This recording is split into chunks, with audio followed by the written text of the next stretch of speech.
foreigners coming to America to kill Americans, we immediately condemn and we see it as offensive, wrong, illegal, and we've waged a 20-year war on terrorism against this kind of threat.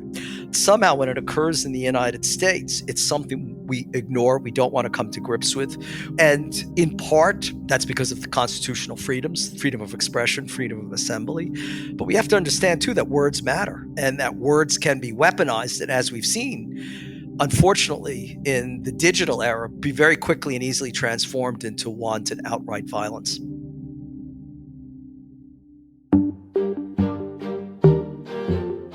Last month, on a bright day in the Capitol, President Biden used a phrase that no previous president had used in an inaugural address: white supremacy. A rise of political extremism, white supremacy, domestic terrorism. His words were delivered in the very spot where just 1 week earlier, a mob of insurrectionists stormed the Capitol at the behest of President Donald Trump. The riot was not exclusively a white supremacist event, but it did bring together extremists from a wide array of white nationalist and white supremacist groups, many openly carrying flags and symbols in support of their movements. One of the most haunting images of that day was that of the Confederate flag being lofted in the halls of the Capitol building. For years, the United States has devoted enormous resources to fighting transnational terrorism. But until now, the threat of homegrown white supremacist terror has not received the same focus. Even after multiple mass shootings, even as the FBI and the Department of Homeland Security designated it as the most lethal domestic threat. But now, that seems to be changing. I'm Gabrielle Sierra, and this is Why It Matters. Today, white nationalism, white supremacy, and the fight to come. The situation has reached a dire point where the U.S. Capitol is now in lockdown, both the House and We're learning more tonight about the Capitol police officer who died of injuries from the attack. 42-year-old Brian Sicknick served his country in Iraq. I grew up in Austria. I'm very aware of Kristallnacht, or the Night of Broken Glass. It was a night of rampage against the Jews carried out in 1938 by the Nazi equivalent of the Proud Boys. Wednesday was the day of broken glass right here in the United States. So, to start with, I think it's important to have a definition. What is white nationalism? White nationalism, I would define as an overarching concept that embraces the idea of white supremacism. This is Bruce Hoffman. He's a senior fellow for Counterterrorism and Homeland Security at the Council on Foreign Relations, and a leading expert on terrorism. In 2014, he was appointed by Congress to lead a review of the FBI's response to 9/11. It embraces a very strident xenophobic or anti-immigrant position. It is hostile to all those who are deemed, quote unquote, the other. In other words, all these strangers, all these new immigrants are taking what is ours, but not just ours in any kind of material sense. Ours indeed is a birthright. The goal of a white nationalist, I would argue, is to rally as many people of his or her race into not just accepting, but emulating and adopting their own exclusionary, discriminatory, xenophobic views. The topic of white nationalism and white supremacist extremism is complex, and it lies in the shadow of the far larger problem of racism itself. As you might expect with such a complicated issue, there is debate about nomenclature. I'm going to use the term white supremacist extremism and then tell you why I think it's better than white nationalism. This is Cynthia Miller-Idriss, a sociologist at American University in the School of Public Affairs and the director of the Polarization and Extremism Research and Innovation Lab, or PERIL. So white supremacist extremism is an ideology that believes in a hierarchy of superiority and inferiority that is racial, that it puts white people, white civilizations, as they use often the term, above all others. It's a global ideology, and that global ideology rests on a conspiracy theory that is called the Great Replacement, that believes that white civilizations are being deliberately eradicated through demographic change and immigration at the hands of usually Jews and Muslims. America was built by and for the white Christian people of this nation. We're staring down the barrel of a gun here in white America. We have the possibility of becoming a minority in our own country. A possibility. I say immigrants, I'm actually using the wrong word. They're actually conquerors, and that's the thing we need to understand. Most white people are handing them the keys to our country. White supremacist extremists, they have specific policy proposals in mind, but essentially they want to restore a white civilization. They want to deport, or what they sometimes call in softer language, remigrate people who are non-white back to their countries of origin.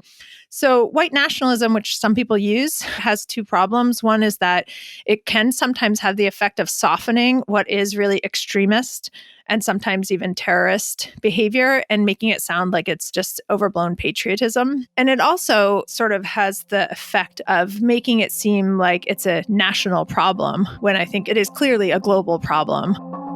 If you have spent any time on the internet or listening to the news or podcasts about this problem, you will know that there are lots of groups.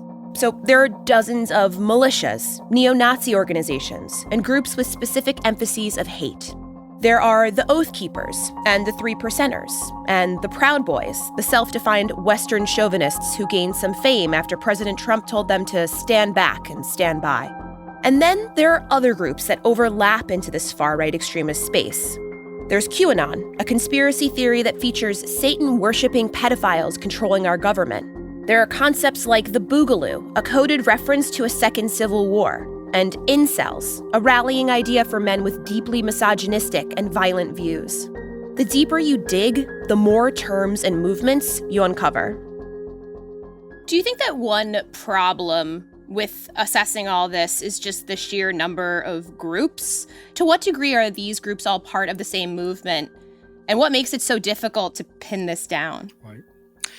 It's very hard to get a handle on how many individuals are involved in these types of movements because a lot of it is done anonymously. And that's one of the benefits of social media and the internet is you can be completely anonymous. You can have avatars or monikers that don't reveal your true identity.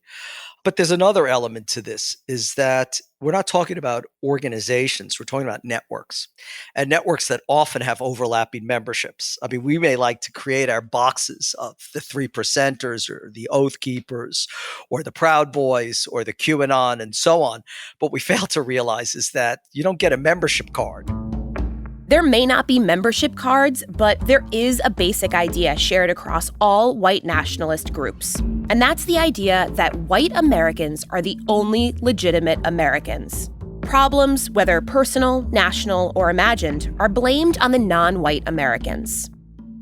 So the way I think of it is it's a spectrum of far-right groups that share both anti-democratic ideals, beliefs, and practices, hierarchies of beliefs about superiority and inferiority, and a willingness to use violence to enact their political goals, combined with then people who are called accelerationists or have fantasies about a collapse of society, the desire to bring about a civil war or an insurrection or chaos for the sake of chaos so that there'll be a collapse, an apocalyptic kind of end times, and then a rebirth into a new civilization.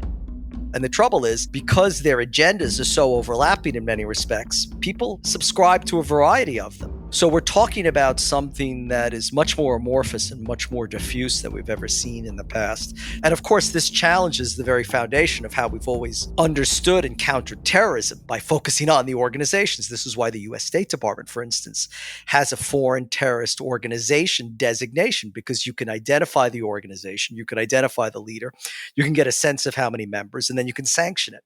We're talking about something that is much more difficult to tangibly understand. And therefore, this has worked to their advantage and also slowed our efforts, not just to understand but to legislate against it.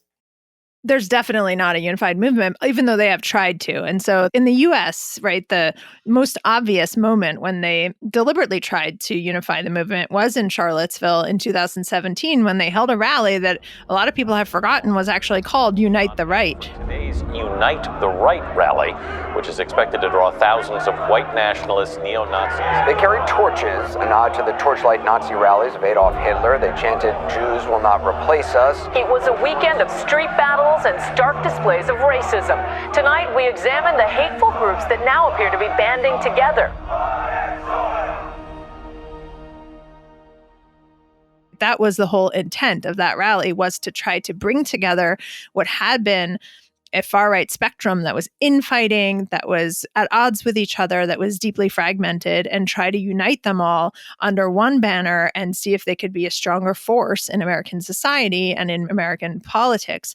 That failed. They fragmented just as badly, if not worse, afterward. But I think what we then saw was 3.5 years of the mainstreaming and normalization of right-wing, far-right, whatever you want to call it, and then they unified around this sort of disinformation landscape around the election. And so what we saw then in the US January 6th was a real uniting of the right, unfortunately, a broad spectrum of far-right groups that came together to enact violence. And so really those goals that these groups had forged back in 2017 really did come to fruition in 2021. As experts analyzed evidence from the Capitol attack, they found that members of more than a dozen of these groups had participated, including QAnon adherents, militia members, Proud Boys, and white supremacist organizations. The spectacle of these different groups uniting around an attempt to overturn an election shocked many across the country. But the problem has been centuries in the making. It goes way back, of course. One could argue that it goes back even before the founding of the Republic, of course, when slavery was introduced to the United States in 1619. One can trace it certainly to the Know-Nothing movements that arose in the United States at the beginning of the 19th century, which sought to target, in particular, Irish Catholic immigrants to the urban centers of the Northeast. It certainly emerged in the period of Reconstruction with the emergence of the Ku Klux Klan. It gathered new momentum in the 1920s, especially when very stringent and strict immigration laws were passed precisely to keep immigrants from Eastern and Southern Europe from coming to the United States, who were seen as not just polluting the United States and poisoning its white Anglo-Saxon Christian purity, but I think significantly for 2021, we're seen as bringing disease and plagues with them.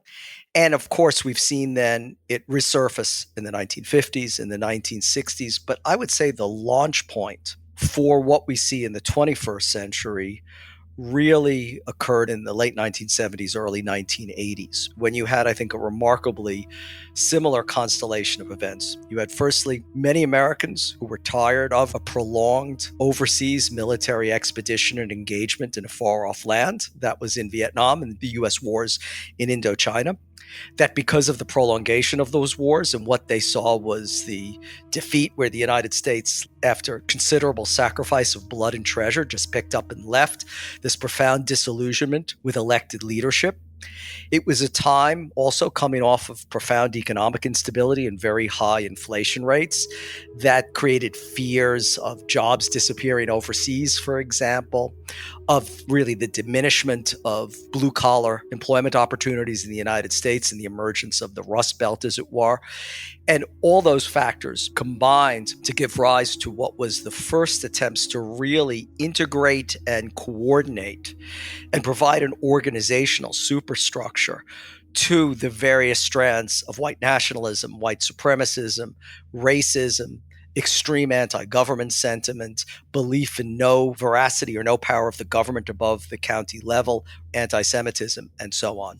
And we see many stark parallels today to that previous era.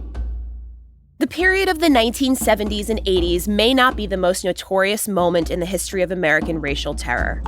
But Bruce points it out not only because of the stark parallels to our own time, but because innovations among white supremacists then sowed the seeds of the problem as it exists now. The advent of lone wolves or lone actor terrorism, and also online radicalization and recruitment, both have their roots in 1983 and 1984 when American white supremacists championed a strategy of what they called leaderless resistance or autonomous phantom cell units. In other words, the FBI in that era was so successful in penetrating and undermining and neutralizing these groups that the white supremacists and white nationalists of that era decided we need a new strategy. By decentralizing, these groups made it much harder for law enforcement to track, infiltrate, and break them up.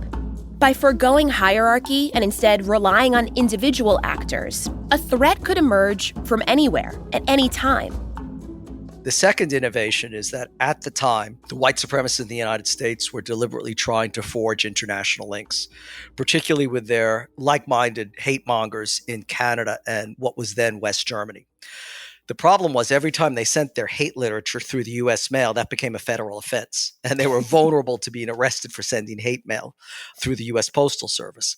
So that's why, in fact, the same individual, Louis Beam, who came up or adopted the notion or popularized the notion of leaderless resistance, also in 1984 came up with the idea of using, at the time, state-of-the-art technology, now very primitive communications technologies, basically modems that operated at 48 to 84 baud. I mean, this is like infinitesimally slower than anything we have today, using computers that back then cost around $3,000 or $4,000 in today's money that had 48K memory. But nonetheless, using these modems and these bulletin boards, they were able to obviate U.S. postal regulations that would have put them in jail, but even more importantly, frustrate the efforts of the FBI and the authorities to monitor them, to surveil them, because of course, technologically, the U.S. government was far less sophisticated than the private sector.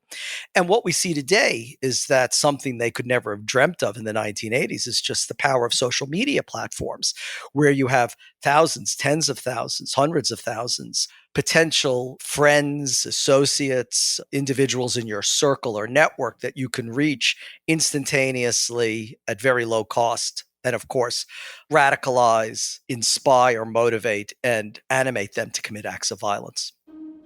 I mean, this isn't created by social media. It isn't created by the ability of these online ecosystems, but they are underpinning it and helping its growth and helping people use these events as a channel for recruitment, for radicalization, and further mobilization. There is still a really important component to in real life kinds of gatherings. It's important that this was symbolically at the Capitol, right? But it was also live streamed. There was live chatter on chat fora. There were many different ways that the performance of it also relied on this online ecosystem, as well as all the planning that goes on prior to something like this happening, relying on encrypted apps and chat rooms and sometimes very public social media posts that made threats.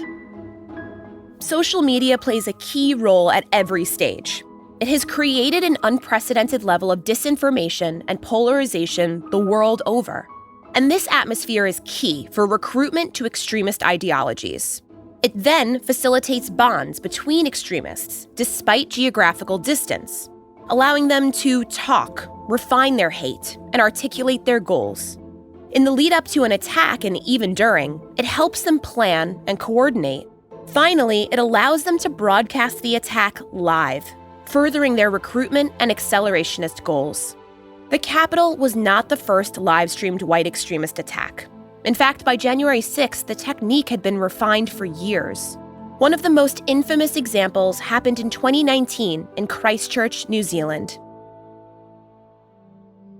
A racist terror attack in New Zealand, targeting 2 mosques, leaving this morning at least 49 people dead and many more wounded. The man who is claiming responsibility and charged with murder is an extreme right-wing white supremacist who live-streamed the attack, saying it was aimed at immigrants. Many of those who will have been directly affected by this shooting may be migrants to New Zealand. They may even be refugees here. They have chosen to make New Zealand their home, and it is their home. They are us. What happened in Christchurch was shocking on a lot of levels. It was an attack on 2 mosques. People who were peacefully worshiping really were massacred, gunned down. It was live streamed. And so it began a new moment in the kind of use of the internet to turn terrorism into what it already had been for a long time, which is bloody political theater, and really bring it to a global stage. And then, even though Facebook and others really tried to pretty quickly take down that live stream, it had been downloaded so many times. It was very difficult to get that off. There was, music, there was a playlist, right? Like it was very much appealing to youth who came of age kind of in a very technically highly developed online gaming world where because of the use of the GoPro kind of camera that allowed for that live streaming to feel more like an attack in an online game. And so that kind of created a whole new way of communicating terrorist events that I think we've been seeing ever since in terms of using the live streaming capabilities to try to broadcast immediately what was happening and further terrorize the public in a whole different way. As shocking as Christchurch was, by 2019, mass casualty attacks by white extremists had become gruesomely common. In 2011, a devastating attack in Norway claimed 77 lives and included a manifesto from the perpetrator that was enshrined by white supremacists across the world in the years that followed. A 2015 attack on a black church in Charleston, South Carolina, claimed 9 lives. In 2018, an attack on the Tree of Life Synagogue in Pittsburgh claimed 11. The list goes on and on and on. As the pattern unfolded, experts began to warn that domestic terror was emerging as a more serious threat than transnational terror, and that U.S. resources, long engaged in fighting terrorism abroad, should be allocated accordingly. By 2020, the Department of Homeland Security had designated violent white supremacy as the most persistent and lethal threat in the homeland. Change was slow to come. So earlier, you mentioned Al-Qaeda and ISIS. So in my lifetime, the word terrorism has been very strongly associated with Islamic extremism. So do you think you can tell us a little bit more about the relationship between those movements and white nationalist terrorism? The parallels between ISIS and the white supremacists are enormous. They're both talking about a halcyon period in the past of historical greatness that they're intent on restoring. They talk about interlopers, foreigners, outsiders who are impinging upon their customs, their beliefs, their societal values that need to be countered. They're clustering very much inward in almost a Manichaean us against them kind of mentality. No, there are unfortunately a lot of parallels. What I think worries me the most is that there's a circularity or a feedback loop in that Al-Qaeda and ISIS, whether consciously or otherwise, I would argue, learned from the experience of American white supremacists, as I've described with this concept of lone wolves that harkens back to leaderless resistance, which was the white supremacist term, and the use of radicalization and recruitment using computers and now subsequently digital means and social media. So I'd say they learned from the white supremacists, but what we're seeing now is the white supremacists also learning very much in particular from ISIS and using many of the same tactics, techniques, and means of radicalization and recruitment that we see ISIS having used to become so effective in such a short span of time. The basic goals of ISIS and American white extremists are similar. They both want to drive out the other and restore an imaginary time in which they alone wielded power. And these basic motivations are common to ethnic and nationalist terror all over the world. In almost every country in Europe, whether France, Germany, Poland, or Hungary, there are extremist groups and even political parties working to push out the other and restore an imaginary past. Do you think that the U.S. national security apparatus is well positioned to address this threat? Well, the authorities in the United States are well positioned to respond to the threat. That we have enormously effective law enforcement and intelligence agencies that when given their orders, when given prioritization directives from the top, they're very effective. Of that, there's no doubt, and they've kept us safe for decades. The problem I see is less the agencies and more the political will, and also the national support behind that political will. So there has to be some sort of a reckoning, really, and a deeper discussion that addresses the context and the background of how we've gotten to where we are today if we're ever to make meaningful progress in preventing the types of outrageous activities that we saw in the United States Capitol on January 6th. I mean, protests that desecrate, that vandalize, that smear blood and feces on the bastion of United States democracy, on probably one of the most hallowed institutions and buildings in this country, I think indicates that something has gone wrong somewhere. I think that the FBI has the expertise and could shift the resources and has been trying to shift the resources. The director of the FBI has testified several times now before Congress about the dilemmas they have faced with the imbalance in resources and what they are supposed to be dedicating their time toward in terms of Islamist terrorism and international terrorism versus domestic extremism and terrorism. I think there are a number of other problems, though, on the law enforcement side, one of which is that there is both kind of unconscious bias and racism that we know is present and we have seen throughout the Black Lives Matter protests as a reaction to police brutality that clearly plays a role in the lack of preparatory response to the January 6th attacks in terms of who's deemed a threat and how prepared they were in riot gear.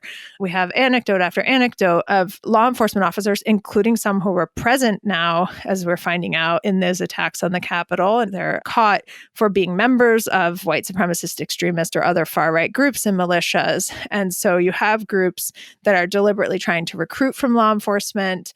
On the militia side, you have incident after incidents of officers, border control officers, nearly 10,000 of them being caught in a racist Facebook group, sharing racist kind of information and chats. But what we don't have is data. And so we don't actually know, is this a few bad apples or is it a systemic problem?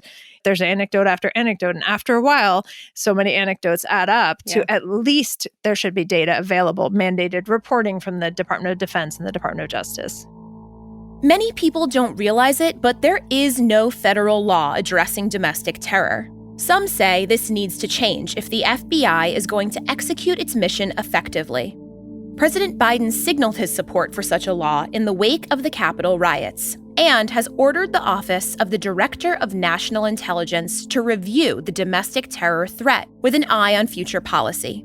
Another proposal would allow the FBI to formally designate domestic terror organizations for the first time. We do need new legislation, but I'm also cautious, and I understand the concerns of civil rights groups about the calls for a federal domestic terrorism statute, for example. How can we collect and share the data? What's the scope? And how do you address it? And I understand that it's extremely frustrating for law enforcement to have to charge people on things like weapons charges or something when actually it's clear that they were plotting, so if they don't have the right tools to charge people with what they're doing. But I will say that I think there's a lot of concern from civil rights groups about the violations against Muslim communities that happened in the post 9/11 era.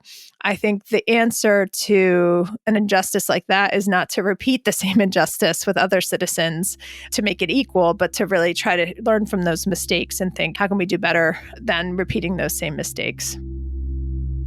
I think we need new laws that come to grips more effectively with domestic terrorism. Now, senior Department of Justice officials and those in the FBI, I think, make the entirely legitimate and germane and even cogent point that the existing laws are enough. I mean, criminal homicide, vandalism, bombing, arson, these are all criminal offenses. We don't need additional statutes.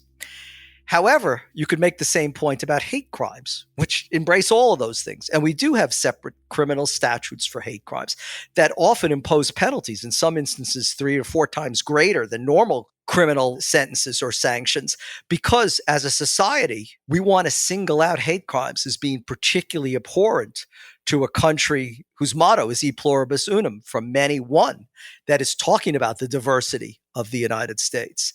And in that sense, I think we do need some domestic terrorism legislation, if only because I think it would close the disparity that we see in the sentencing, for instance, of persons implicated in the support of foreign or commission of violent acts on behalf of foreign terrorists and those domestic. And as the U.S. debates whether it needs new laws to prosecute domestic terrorists, there's a more difficult debate afoot about how to rein in social media's enormous power to amplify hate and to aid in the commission of terrorist acts. A problem that butts up against the United States' robust free speech protections. I think what's clear is that the law hasn't kept pace with technology. And more consequential, we're only very belatedly in the aftermath of the Christchurch massacres. We started to talk about it, but those discussions in many countries hadn't gone very far. Now we're presented with the events of January 6, 2021 at the United States Capitol, where clearly social media played an enormous part in this. And even if the mainstream big tech companies like Facebook or Twitter, for example, were removing this kind of content, it didn't disappear. It just migrated to entirely unregulated sites, especially like Telegram, for example, also to extent like Parler and Gab and elsewhere.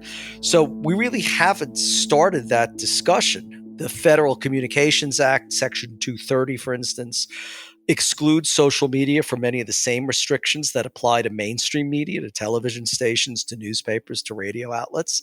In an era where most people are getting their news from social media and not from these traditional mainstream sources, one has to ask whether that's still logical. I'm not a jurist. I don't have the answer, but we really haven't had the debate. This is a long overdue discussion and debate that, of course, is going to receive far greater priority in the coming months. And one has to say years. I mean, what we're seeing in the United States today is not a flash in the pan. Emerging from this is going to take many years, if not a decade. And of course, this is going to prompt greater introspection and I think much more fulsome discussion and legislation. Looking ahead, these movements may only seem to be gaining steam, amassing more followers who feel emboldened to act on their hateful ideologies.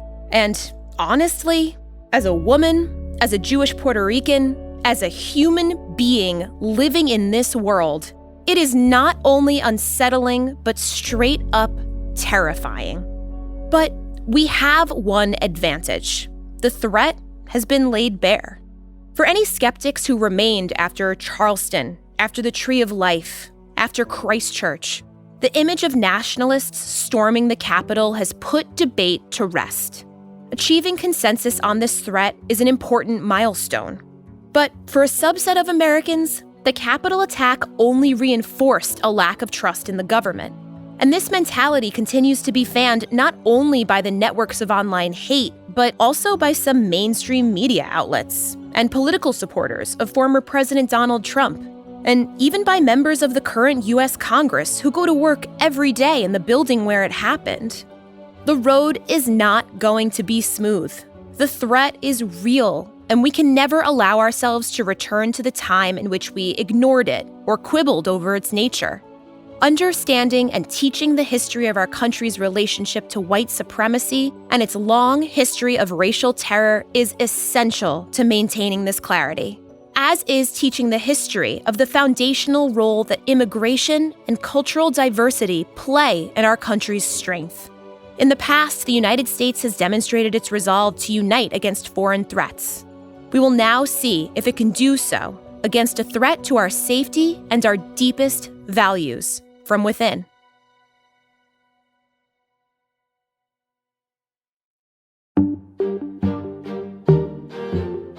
For resources used in this episode and more information, visit cfr.org/whyitmatters and take a look at the show notes. Have a question or some feedback? Just feel like saying hi? Send us an email at whyitmatters@cfr.org. Subscribe to the show on Apple Podcasts, Spotify, Stitcher, or wherever you get your audio. And please, please, if you're a fan of the show, show us some love. Give us 5 stars and leave a review on Apple Podcasts. Truly, it means so much to us, and it really does help us get noticed. Why It Matters is a production of the Council on Foreign Relations. The show is created and produced by Jeremy Sherlick, Asher Ross, and me, Gabrielle Sierra. Our sound designer is Marcus Zachariah. Robert McMahon is our managing editor, and Doug Halsey is our chief digital officer. Our intern for this semester is Zoe Hahn. Original music is composed by Carrie Torhuson. Additional research and extra help were provided by Elena Chynakova. Special thanks go to Richard Haas and Jeff Ranke. For Why It Matters, this is Gabrielle Sierra, signing off. See you soon.